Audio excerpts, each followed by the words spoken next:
First Scots could be described as home. I see us as a historic church. We were originally organized in 1731. This building is almost 200 years old, but it's home. It's live. It's not a museum. It is living and breathing with people and growing exponentially.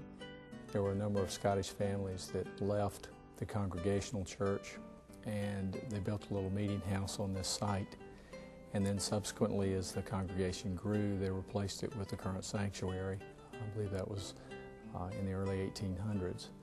And so we have an incredible heritage from those first families. Then in the 50s, a new building was constructed that houses the Molly Weir Hall and some administrative offices, and another annex was built at the same time that houses 2 kindergarten rooms downstairs, and then upstairs 2 large classrooms. It's now in its 4th century of serving the people of this community, but it's looking forward to the children and the adults of the future.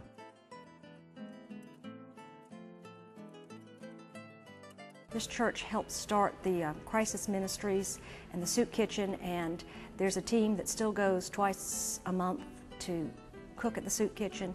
There's still teams that support the men's shelter by serving a meal. This church does some incredible things with the homeless shelter. Very, very active is one of its really strong outreach ministries here. The Meals on Wheels, we deliver, gosh, I'll bet 100 meals a week to the shut-ins, both within the church and outside the church. Kirk Club is a wonderful, wonderful children's program that we have here at the church every Tuesday night. It's basically summer camp every Tuesday night at First Scots. It's grades 1 through 12. We eat together, we play together, we study together, and we have what we call worship skills. On the world missions field, we send our funds, but we also send people. We have folks that go to Haiti every year. We have doctors and dentists that go and give of their time and their talent, and they work with these folks that will not see another doctor or dentist until they come back the next year. People are really anxious to move out in mission, to be more engaged in worship, to take their education more seriously as adults and as children, and to also share in fellowship one with the other. So in every arena of ministry at First Scots, we're seeing growth and new initiatives taking place.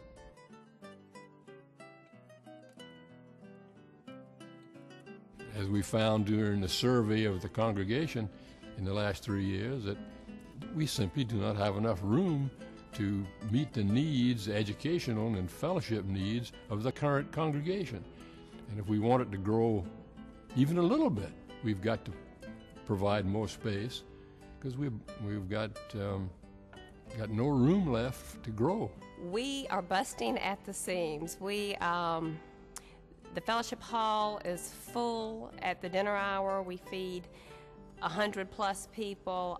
In addition to that, with recreation, that's a lot of activity. We have a nursery that is just bulging at the seams, and that's always great good news for now and for the future as well. I think that we have a lot of good things, but we're really limited by the small size of our facilities, and that can only be made better, and we can only do more things if we've got more room and more room for more people.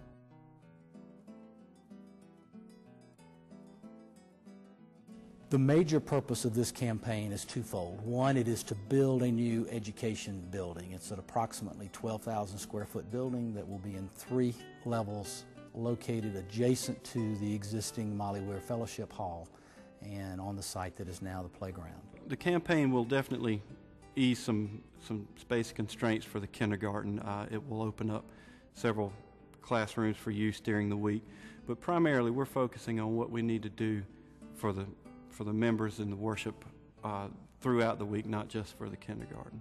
The goal of the campaign is close to $6 million, which we think will allow us to do what we would really like to do if the Lord makes those resources available. First Scots is blessed with a lot of very bright, successful, professional people from many different walks of life, and I think very evidence of the fact that we've been so blessed is one of the reasons that will be attainable and is certainly a worthy goal.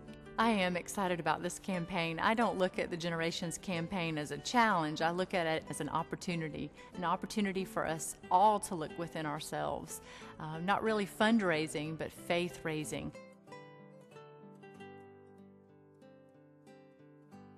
We will be praying about the campaign. I've already been praying about the campaign for months, that we will be able to meet the commitment. We will be looking as a family as to how much we feel we can give. I would love to see my children involved in this. They have been doing a study in Sunday school on giving, and we're trying to get everyone involved in this. I think that we each have to pray, that we have to look to God and listen to what His Word, His role for our life and our role in this campaign might be. To me, the Generations campaign is centered around equal sacrifice, not equal giving. We have all been blessed in different ways, and we all have something to contribute. And for me, whether you're 5 years old or whether you're 95 years old, you can contribute to this Generations campaign for the betterment of God's kingdom and the life of First Scots Presbyterian Church. Sacrificial giving would mean that you are making some sacrifices, that you are looking deep and digging deep to do what you feel like is the right thing to do and what the Lord would want you to do. And you're doing it for the greater good of the Christian community and to glorify God. The ultimate sacrifice was made by Jesus Christ, and that is our model for our living, for our giving, for our whole life as disciples of Jesus Christ. And while it is a sacrifice in terms of it cost us something, it's also something that one wants to do out of love for the Lord in response to what the Lord has done for us, and out of love for other people who will come after us and who are serving with us now in this congregation.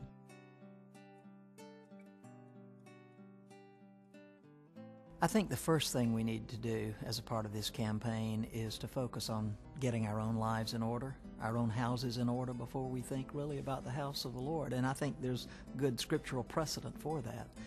That we pray, we seek God's face, we seek God's direction for our lives, for the priorities we have, for the values that we hold as individuals and as families. And it is a result of that kind of spiritual inventory and prayer life that I think we'll be led to do whatever God would have us do. And if we do what the Lord would have us do, we'll be okay as a church. We'll be on target.